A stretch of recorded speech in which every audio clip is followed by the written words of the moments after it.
ഇപ്പോൾ യു കെയിലോട്ട് വരാൻ വേണ്ടി പോയിന്റ് ബേസ്ഡ് സിസ്റ്റം ഒക്കെ വേണം എന്നൊക്കെ അതിൽ പറയുന്നുണ്ട്. അപ്പോൾ അതിനെക്കുറിച്ച് എന്താ? അപ്പോൾ നമ്മൾ കാനഡ പോലുള്ള രാജ്യങ്ങളിൽ ഒക്കെ വേണം എന്നൊക്കെ അതേപോലെ ഒരു നിലവാരത്തിലോട്ട് യു കെ മാറുകയാണോ, അതോ അത് ഓൾറെഡി ഉണ്ട് തോന്നുന്നുണ്ടല്ലോ?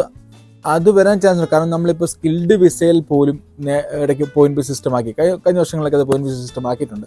അപ്പോൾ ഇനി PR-ലും അങ്ങനെ ഇപ്പം നിലവിൽ വളരെ ഈസി ആയിരുന്നു. 5 ഇയർ കഴിയുന്നു, നേരെ ടെസ്റ്റ് പാസ് ആവുന്നു, PR വരുന്നു, 1 വർഷം കഴിയുന്നു, സിറ്റിസൺ ആവുന്നു, ഈസി ആയിരുന്നു. പക്ഷേ ഇനി കാനഡയിൽ ഒരു PR കിട്ടണമെന്ന് നമുക്കറിയാലോ.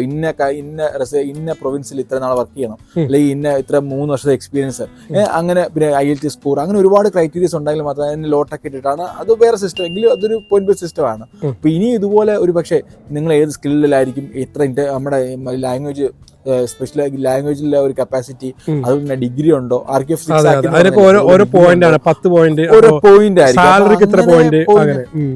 അതെ, സാലറിക്ക് ഇത്ര പോയിന്റ്. അപ്പൊ അതാണ് ഈ കോൺട്രിബ്യൂഷൻ എന്ന് പറഞ്ഞാൽ ചിലപ്പോൾ ഇതായിരിക്കും. കാരണം ഇവർക്ക് പിന്നെ ഇത്ര മാത്രം ടാക്സ്, ഹയർ ക്വാളിഫിക്കേഷൻ ആണെങ്കിൽ അത്ര ടാക്സ് കൊടുക്കുന്നു, അപ്പൊ അതൊരു കോൺട്രിബ്യൂഷനാണ്.